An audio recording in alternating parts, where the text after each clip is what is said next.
selain kita bisa menduga bahwa mungkin ada kelalaian dari pihak majelis hakim, juga mungkin ada dugaan bahwa ada upaya pembohongan dari pihak tergugat. Kira-kira seperti itu, bisa kita menduga-duga seperti itu, Pak Zain?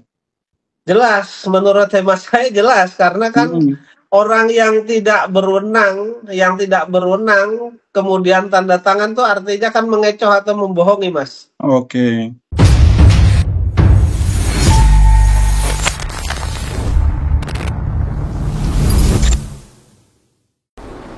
Ya, bismillahirrahmanirrahim. Assalamualaikum warahmatullahi wabarakatuh.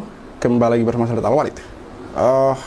Kita berduka cita ya teman-teman untuk hal-hal yang kemudian menimpa dan terjadi di negeri kita tercinta hari ini, Republik Indonesia. Ada banyak ketidakadilan yang dipertontonkan. Ada banyak korupsi yang kemudian kita lihat. Sementara di sisi lain, banyak kemudian masyarakat yang menderita, teman-teman. Ada banyak kemudian aturan-aturan yang dilanggar, bahkan oleh mereka-mereka yang justru harusnya menjaga aturan tersebut. Baik, kita lanjut teman-teman. Kemarin kami sudah mewawancarai Pak Zaini Mustafa, kurang lebih 18 menit kami mewawancarai beliau. Dan dalam wawancara tersebut, kami menemukan bahwa untuk kasus Yusuf Mansur dan kawan-kawan, di sini ada beberapa tergugat, yaitu PT Adipatran Perkasa, Yusuf Mansur, Adian Shah, dan juga turut tergugat Darul Quran, teman-teman. Kami menemukan bahwa ada dugaan ini Yusuf Mansur dan kawan-kawan ini bisa masuk ke ranah pidana, di mana Pak Zaini menemukan bukti bahwa ada dugaan bahwa pihak tergugat, yang mana di sini adalah Yusuf Mansur dan kawan-kawan, ada upaya untuk kemudian membohongi persidangan, teman-teman, dengan menampilkan atau dengan memberikan sebuah sebuah bukti yang mana di sana yang bertanda tangan ternyata tidak punya kuasa atas tanda tangan tersebut atau surat tersebut.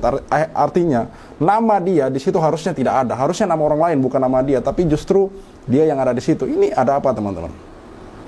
Pak Zaini kemudian mengajukan PK, peninjauan kembali, dan di sini Pak Zaini meminta agar majelis hakim membatalkan semua keputusan dari mulai tingkat pengadilan negeri, pengadilan tinggi, hingga kemudian Mahkamah Agung dari tingkat banding dan juga kasasi ini dibatalkan semua, teman-teman. Bahkan di tingkat pengadilan negeri yang mana Pak Zaini itu menang, Pak Zaini minta itu dibatalkan juga, karena Pak Zaini mengatakan bahwa ini adalah ada cacat di sini, ada yang tidak betul di sini, karena seperti yang saya katakan tadi, bahwa nama yang terdaftar di yayasan itu beda sama yang kemudian yang disetorkan di pengadilan. Itu beda. Intinya beda orang gitu. Intinya beda orang. Jadi ini Pak Zaini Mustafa menurutnya ini harus dibatalkan dan kemudian disidang ulang, intinya seperti itu. Yang mana kemudian Pak Zaini masih tetap pada gugatan awal kurang lebih 98 triliun dengan kemudian sita aset dan segala macam. Yang mana ini juga properti dari Yusuf Mansur kalau memang dikabulkan oleh majelis hakim untuk kemudian sita aset, warung stick and stick ini juga bisa terancam disita, teman-teman. Bisa terancam disita, dan Pak Zaini Mustafa mengatakan itu. Sekali lagi saya katakan bahwa ini bisa masuk ke ranah pidana karena ada dugaan, diduga kuat, ada upaya untuk kemudian membohongi persidangan, teman-teman. Mari kita simak wawancara kami dengan Pak Zaini Mustafa, teman-teman. Assalamualaikum Pak Zaini. Waalaikumsalam warahmatullahi wabarakatuh, Mas. Ya, Mas. Ini saya mendengar informasi terbaru mengenai keberlanjutan dari kasus Pak Zaini Mustafa mengenai investasi batubara ya. Ini saya mendengar bahwa Pak Zaini Mustafa sudah ada update mengenai peninjauan kembali ya, PK ya, Pak Zaini. Betul, ya. Itu seperti apa, Pak Zaini? Mohon penjelasannya. Iya, jadi tanggal 14 kemarin kan saya tanggal 14 Maret 2025 kan sudah mengajukan permohonan PK. Iya. Terus kemudian pada hari yang sama juga saya langsung menyampaikan memori PK. Kemudian saya juga mengajukan alat bukti baru yaitu nopum. Terus kemudian sekaligus saya minta disumpah. Jadi 1 minggu kemudian tadi saya datang, Mas, tanggal 21 hari Jumat tanggal 21 tanggal 21 Maret 2025. Yeah. Ini udah lengkap ini, Mas. Jadi Ini ada surat ya. Yang pertama adalah permohonan peninjauan kembali ini, Mas. Oke. Oke ya. Iya. Terus kemudian ini aktenya, kemudian ini risalah penerimaan memori PK ini, Mas. Oke. Oke ya. Terus kemudian sudah keluar juga penetapan penunjukan majelis hakim yang menyidangkan nanti atau menyumpah nopum baru saya. Kemudian hakim tersebut kemudian memanggil saya dengan relas ini, Mas. Nah, ini relasnya sudah ada, jadi nanti akan dilakukan sidang untuk penyumpahan itu tanggal 10 April 2025, Mas. 10 Lengkap April jadi. sekitar 2 minggu lagi ya Pak Zaini ya? 2 minggu lagi, karena mungkin kalau sebelum Lebaran kan mungkin waktunya terlalu mepet, jadi 2 minggu lagi begitu. Iya, tanggal 10. Iya. Kira-kira seberapa yakin Bapak dengan kasus investasi batubara ini untuk tingkat PK, Pak Zaini bisa menang? Seberapa yakin Pak Zaini? Saya kalau berdasarkan ketentuan hukum yang berlaku, tentu saya berkeyakinan 100% saya menang, Mas. Iya. Ya, yang pertama alasan saya di sana adalah alasan ini sesuai dengan ketentuan undang-undang bahwa putusan pengadilan negeri, pengadilan tinggi, dan kasasi Mahkamah Agung itu berdasarkan suatu kebohongan yang dilakukan oleh pihak lawan. Iya. Karena yang tanda tangan di dalam surat kuasa itu bukan pihak yang berwenang. Iya. Yang tanda tangan mewakili tergugat 4 atau BMT Darussalam itu kan di sana yang mengaku sebagai ketua adalah Cendra Darmawan, kemudian sebagai sekretarisnya adalah R. Yudi Suwardi. Sementara orang-orang tersebut sesuai dengan alat bukti yang saya ajukan saat ini tidak tercatat sebagai ketua dan tidak tercatat sebagai sekretaris dari BMT Darussalam atau tergugat 4, Mas. Oke. Artinya putusan pengadilan negeri, pengadilan tinggi, kemudian Mahkamah Agung itu kan mempertimbangkan dalil-dalil dari tergugat 4 yang notabene surat kuasanya tidak sah. Jadi menurut hemat saya harus dibatalkan karena itu cacat begitu. Oke. Ini mungkin saya bisa bilang bahwa apakah benar kalau saya bisa bilang ini adalah selain pihak tergugat yang berusaha, ini kita dugaan kuat ya. Selain kita bisa menduga bahwa pihak tergugat ini untuk kasus Chandra tadi ya, kan ini saya lupa kemarin nanyain ini. Selain kita bisa menduga bahwa mungkin ada kelalaian dari pihak majelis hakim, juga mungkin ada dugaan bahwa ada upaya pembohongan dari pihak tergugat. Kira-kira seperti itu bisa kita menduga-duga seperti itu Pak Zain? Jelas, menurut hemat saya jelas karena kan orang yang tidak berwenang kemudian tanda tangan tuh artinya kan mengecoh atau membohongi, Mas. Oke. Iya kan? Kalau misalkan mereka ternyata benar sesuai dengan dugaan kita berbohong, apakah ini terus masuk ke jalur pidana bisa, Pak? Bisa jalur pidana bisa. Jadi jabatan palsu juga nanti bisa kita kenakan dan itu memang jabatan palsu bisa kita kenakan di sana begitu. Bahwa mereka berupaya untuk membohongi persidangan begitu ya? Iya. Oke Pak Zaini, mohon dilanjutkan, mungkin masih ada informasi yang perlu kita ketahui gitu, teman-teman ketahui mengenai PK ini. Jadi kebohongan jelas ya, kebohongan jelas bahwa orang yang tidak tercatat ya sesuai dengan bukti yang saya dapatkan ya. Iya. Itu orang tersebut tidak tercatat sebagai ketua dan sekretaris, kemudian memberikan surat kuasa untuk bertindak atas nama tergugat 4. Ini kan suatu kebohongan. Artinya membohongi pengadilan ya, pengadilan. Dan celakanya lagi pengadilan itu mempertimbangkan dalil-dalil yang diajukan oleh orang yang tidak berdasarkan surat kuasa yang tidak berwenang tadi. Nah, bahkan jelas kalau pengadilan tinggi itu jelas mereka adalah mengabulkan eksepsi dari kuasa hukum tergugat 4 ya. Artinya di sana kan jelas putusan itu berdasarkan suatu kebohongan. Orang yang tidak berwenang mewakili Dan ternyata sesuai dengan alat bukti saya memang tidak tercatat di sana begitu. Ah, itu. Terus kemudian kalau kehilapan jelas, kehilapan itu jelas karena pengadilan tinggi itu kan menyatakan berdasarkan pasal 49 menurut mereka sesuai dengan bukti P5 ini termasuk bisnis syariah begitu. Iya, iya. Sebentar. Ya, jadi berdasarkan mereka mengatakan bahwa ini termasuk bisnis syariah kan dia mengatakan begitu pasal 49 sehingga yang berwenang mengadili itu adalah pengadilan agama. Padahal sesuai dengan pembagian kewenangan mengadili itu di dalam pasal 25 ayat 2 Undang-Undang nomor 48 tahun 2009 tentang kekuasaan kehakiman bahwa peradilan umum ya dalam hari ini peradilan umum dan ini pengadilan negeri sebagaimana dimaksud ayat 1 berwenang memeriksa, mengadili dan memutus perkara pidana dan perkara perdata sesuai dengan ketentuan yang berlaku. Ya.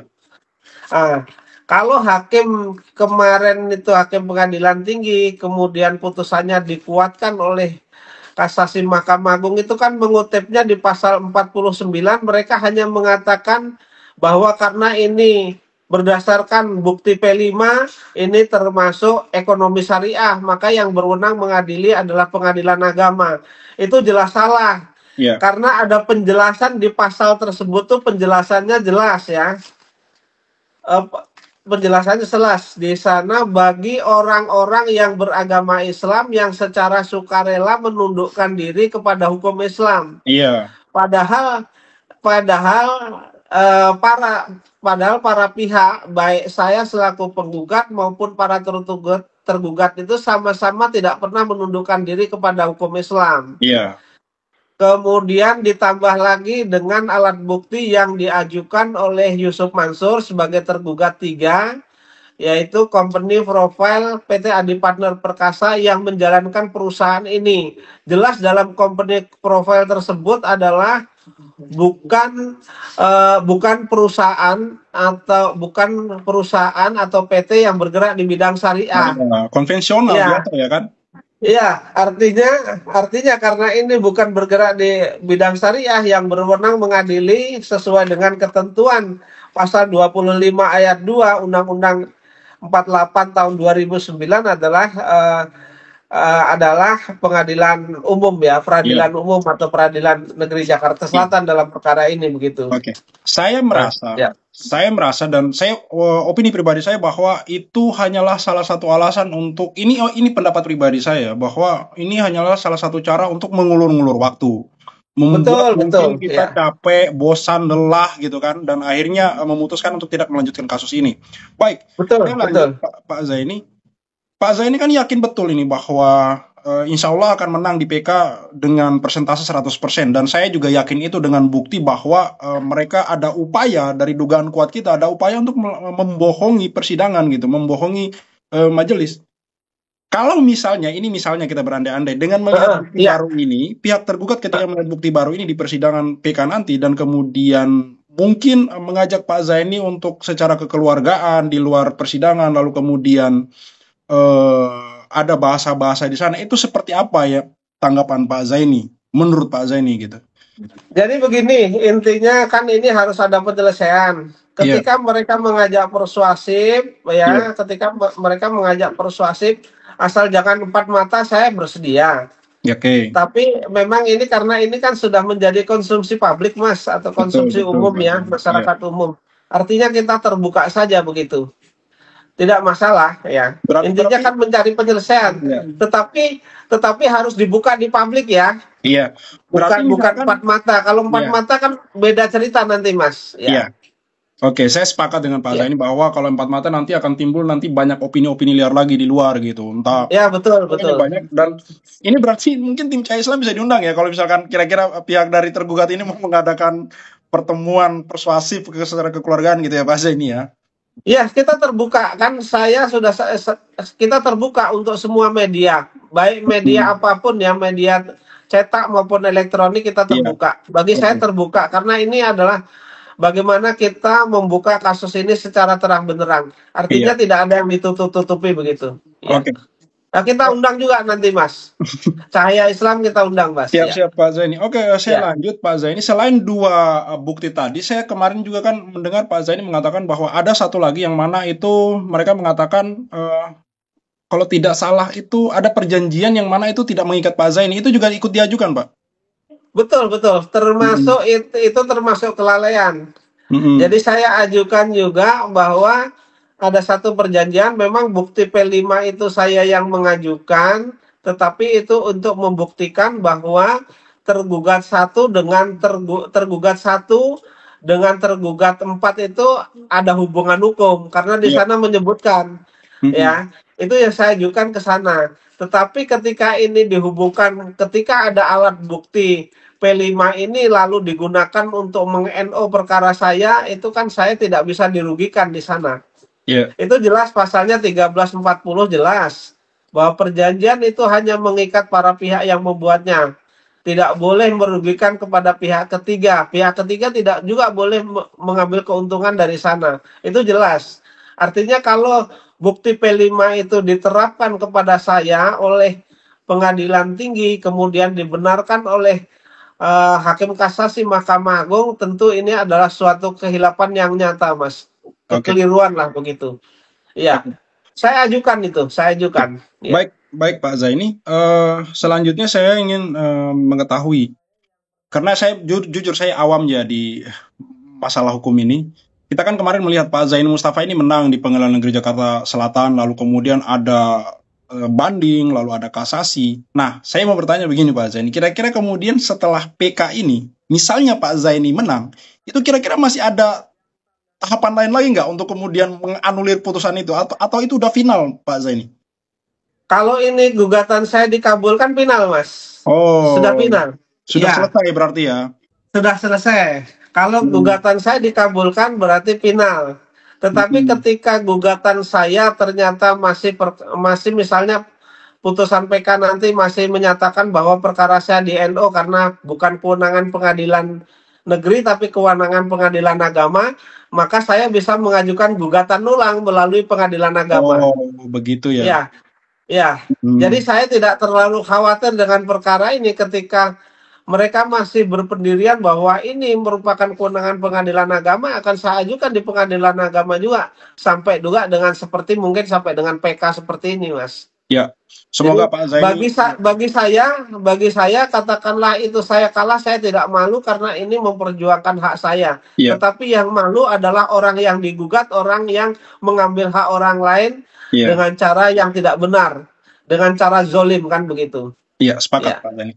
Oke, terakhir Pak Zaini, saya ingin mendengar pesan-pesan Pak Zaini untuk Yusuf Mansur atau tergugat yang lain mengenai kasus ini, dan juga untuk masyarakat di luar mengenai pembelajaran dari kasus yang sedang Pak Zaini jalani. Karena jujur, saya sangat antusias sekali dengan kasus Pak Zaini, terkhususnya karena kan Pak Zaini di sini selain paham hukum, juga sebagai orang yang mengalami langsung cerita ini. Jadi tidak seperti pengacara yang lain. Kalau pengacara yang lain mungkin yang wakilin kan hanya mendengar cerita dari korban. Nah, Pak Zaini ini dari dua sisi gitu. Makanya saya ingin mendengar bagaimana pesan-pesan dan kesan Pak Zaini ini.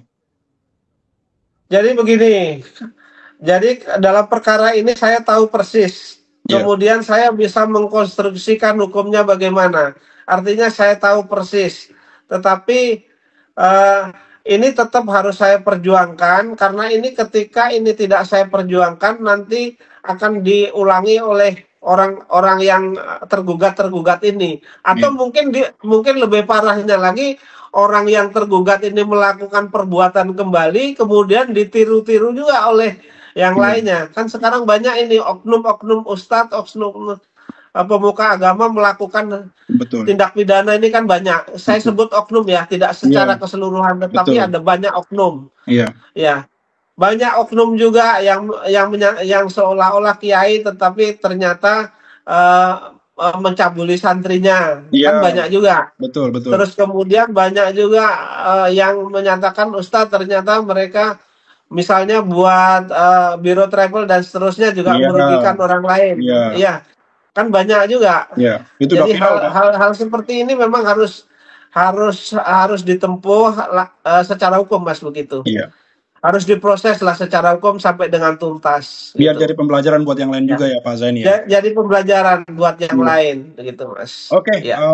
Pak Zaini saya pikir mungkin cukup ini udah cukup untuk informasi untuk sementara ini. Nanti juga saya akan tampilkan. Saya minta nanti itu file-filenya dikirim beberapa Pak Zaini yang bisa ditampilkan ya. Jadi ya nanti saya kirim Mas file-filenya itu ya yang seperti saya tunjukkan tadi. Iya. Intinya ada permohonannya ada, kemudian penyerahan memori kasasinya ada, kemudian sudah ada rela sidangnya. Tinggal kewajiban saya itu nanti tanggal 10 April datang di sana menghadiri sidang untuk disumpah, Mas. Iya. Baik. Karena ada novum baru. Baik, terima kasih Pak Zaini Mustafa untuk informasinya. Sama-sama. Saya doakan semoga di tingkat PK ini Pak Zaini Mustafa diberi kemenangan sebagai contoh. Amin, amin. Karena saya yakin kalau Pak Zaini Mustafa menang, insya Allah ini adalah jalan buat korban-korban yang lain untuk kemudian bisa menempuh jalan seperti yang Pak Zaini Mustafa jalani. Ini Pak Zaini seperti martir di sini. Insya Allah kemenangan ada di pihak Pak Zaini ya. Terima kasih banyak Pak. Insya Allah. Doakan saya juga kepada siapapun. Siap, kami doakan. Ya, mohon doanya kepada para netizen dan siapapun yang bisa mendengar suara saya ini. Doakan saya dalam perjuangan ini. Yang satu diberi kesehatan, kemudian diberi kekuatan dan seterusnya lah begitu. Siap Pak Zaini, kami terus doakan semoga Pak Zaini diberi kesehatan, kelancaran dan juga tetap teguh dalam perjuangan amar ma'ruf nahi mungkar ini Pak Zaini. Terima kasih amin. untuk informasi yang kali ini. Sekali lagi kami doakan semoga Pak Zaini urusannya lancar ya. Assalamualaikum warahmatullahi wabarakatuh Pak Zaini. Waalaikumsalam warahmatullahi wabarakatuh. Ya, di balik semua ini, intinya saya juga tadi seperti yang Anda sudah lihat di video ini, semoga Anda tidak skip videonya, mengatakan bahwa masih ada pintu untuk kemudian ini secara kekeluargaan. Walaupun kemudian kami bicara bahwa ini sudah bisa ada unsur pidananya berdasarkan dugaan kuat kami yang mana pihak tergugat ini ada upaya untuk membohongi persidangan gitu. Masih terbuka lebar pintu untuk kemudian kekeluargaan yang jelas bahwa tidak seperti kemudian yang diinginkan oleh pihak Yusuf Mansur yang mana hanya bicara ngopi-ngopi empat mata lah segala macam, tidak. Karena kami takutkan ini akan timbul fitnah. Saya juga bertanya kepada Zaini Mustafa, ketika kemudian pihak tergugat kemudian mengajukan opsi untuk kekeluargaan apakah masih terbuka, Pak Zaini Mustafa masih siap. Hanya syaratnya harus diliput oleh media. Media mainstream, media cetak, koran apapun itu, YouTube, semua bebas. Karena kata Pak Zaini, selain untuk menghindari fitnah, ini memang sudah konsumsi publik, biar rakyat jelas. Masyarakat jelas, yang kemudian orang-orang yang menjadi korban juga jelas melihat seperti apa keberlanjutan dan penyelesaian dari kasus ini. Terus terang masih ada pintu untuk kemudian kekeluargaan, untuk kemudian diatur damai. Tapi itu tadi syaratnya, tidak boleh kemudian ada lagi yang disembunyikan. Belak-belakan saja, karena ini sudah menjadi konsumsi publik ya. Publik juga harus tahu gitu, bagaimana ini berakhir, bagaimana ini selesai. Karena terus terang, menurut Pak Zaini, kalau memang ini kemudian hanya sekedar pembicaraan di belakang layar, hanya mereka yang tahu, akan banyak kemudian lagi opini-opini liar yang akan timbul, teman-teman. Akan banyak lagi hal-hal baru yang akan timbul, yang kemudian mungkin kita tidak inginkan, fitnah-fitnah baru yang bisa jadi itu lebih keji, teman-teman.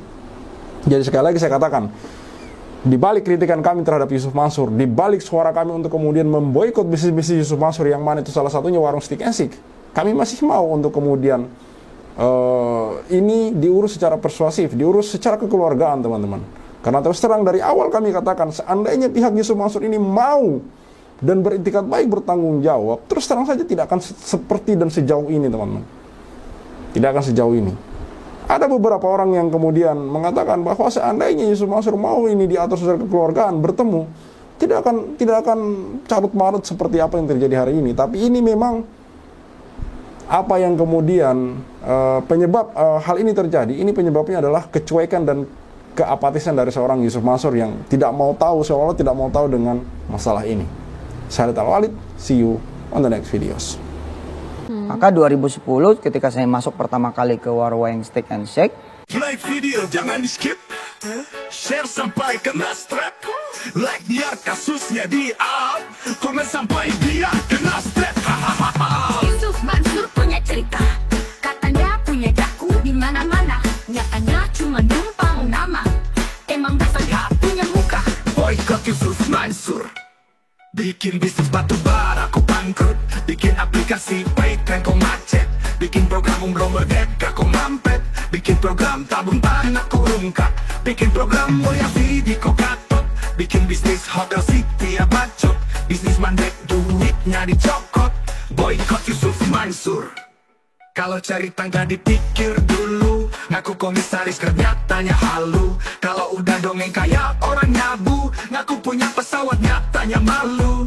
Boykot Yusuf Mansur. Maju caleg tapi nggak kepilih. Haha, orang udah pada tahu belangnya, ngakunya gabung di warung steak. Ya udah kita boykot sekalian biar steak. Boykot warung steak. Boykot warung steak. Boykot warung steak. Kok bisa bangun bisnis saat pandemi? Emang duitnya dari mana? Kalau bukan dari bisnis fiksi, ngajak umat kumpul dana cuma buat merana. Boykot warung steak. Jadi kok cuma diam kayak bot? Apa sih ujuk bikin lu takut? Takut kebongkar, takut kecokot. Bikin bisnis batu bara kau bangkrut, Bikin aplikasi Paytran kau macet, bikin program umroh merdeka kau mampet, bikin program tabung tanah kau rungkat, bikin program moya video kau gatot, bikin bisnis hotel city ya bacot, semua baik duitnya dicokot. Boykot warung steak. kalau cerita nggak dipikir dulu. Ngaku komisaris Grab nyatanya halu. Kalau udah dongeng kayak orang nyabu, ngaku punya pesawat nyatanya malu. Baju caleg tapi gak kepilih, haha.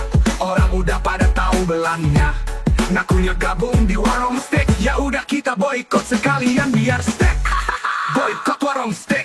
Sorry kok cuma diam kayak bot. Apa sih ujuk bikin lu takut? Takut kebongkar, takut kecokot.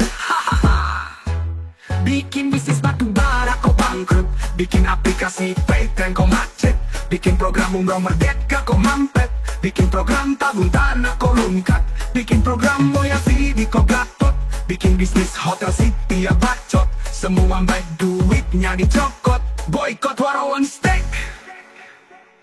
Kalau cerita nggak dipikir dulu, ngaku komisaris Grab nyatanya halu. Kalau udah dongeng kayak orang nyabu, ngaku punya pesawat nyatanya malu. Maju caleg tapi nggak kepilih, haha. Orang udah pada tahu belangnya, ngakunya gabung di warung steak. Ya udah kita boykot sekalian biar steak. Boykot warung steak. Stop mampir di sana, stop masuk ke sana, stop makan di sana, stop bikin si ujuk kaya. Boykot warung steak. Bikin Yusuf Mansur ketar-ketir, biar dia mikir, biar dia sadar tanggung jawab. Mansur, kami sudah hilang sabar, umat sudah marah besar. Sampai mana kau kabur? Akan terus kami kejar walau sampai lubang kubur. Boykot warung steak. Boykot warung steak. Boykot warung steak. Play video jangan di skip, share sampai kena strap, like biar kasusnya di up, komen sampai dia kena step. Hahaha.